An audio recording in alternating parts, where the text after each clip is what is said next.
చేసుకోబోతున్న అమ్మాయికి అదేనండి మిమ్మల్ని చేసుకునే అమ్మాయికి లేకపోతే మీ ఇంటికి కోడలుగా రాబోతున్న అమ్మాయికి ఆ పెళ్లి ఇష్టం ఉందా లేదా అనేది ఒకసారి కనుక్కోండి. అమ్మాయిలు ఇంతకు ముందులాగా లేరు. మలయాళం సినిమాలు, హాలీవుడ్, బాలీవుడ్ దగ్గర నుంచి కొరియా కూడా చూస్తున్నారు కదా.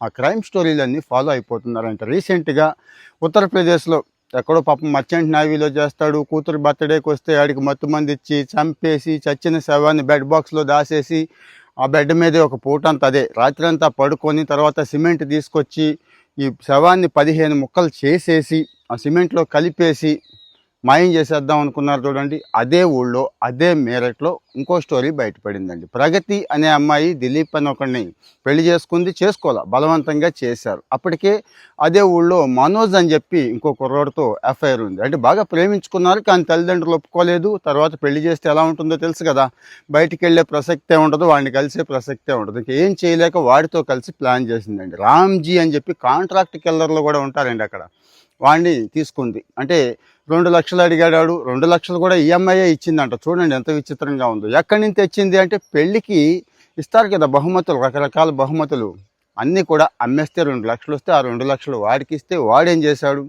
వీడిని ఏదో నమ్మకంగా ఈ దిలీప్ అనేవాడిని పొలాల్లోకి తీసుకెళ్ళి అక్కడ తుపాకులు కూడా బాగానే దొరుకుతాయండి, అక్కడికక్కడే కాల్చి చంపేశారు.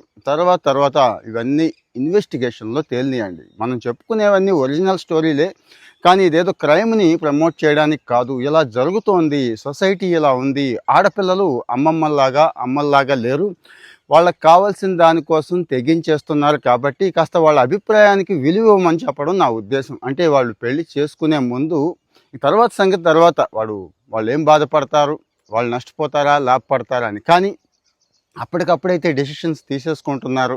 అది మెచ్యూర్డ్గా ఉండకపోయినా సరే తర్వాత నష్టపోతుంది ఎవరో చూశారు కదా. సో ఆడపిల్లల అభిప్రాయానికి విలువ ఇవ్వాలి. అలాగని వీళ్ళనేమి వెనకేసుకు రావట్లేదు, ఎంకరేజ్ చేయట్లేదండి. Crime is crime. కాకపోతే ఎక్కడి నుంచి వస్తున్నాయి ఈ ఆలోచనలన్నీ అంటే మీకు తెలియదు ఏమంది కదా, నేను ప్రత్యేకంగా చెప్పక్కర్లేదు. సోషల్ మీడియా దగ్గర నుంచి, ఓటీటీల దగ్గర నుంచి చుట్టూ జరుగుతున్న సంఘటనలే ఎక్కువ ప్రభావితం చేస్తున్నాయి, క్షణికావేశంలో ప్రభావితం చేస్తున్నాయి. ఇలాంటివి కాస్త ఐడెంటిఫై చేయాల్సిన అవసరం ఉందండి. ఎలా అంటారా, లక్షణాలు కనిపిస్తూ ఉంటాయండి, ముందే తెలిసిపోతూ ఉంటుంది.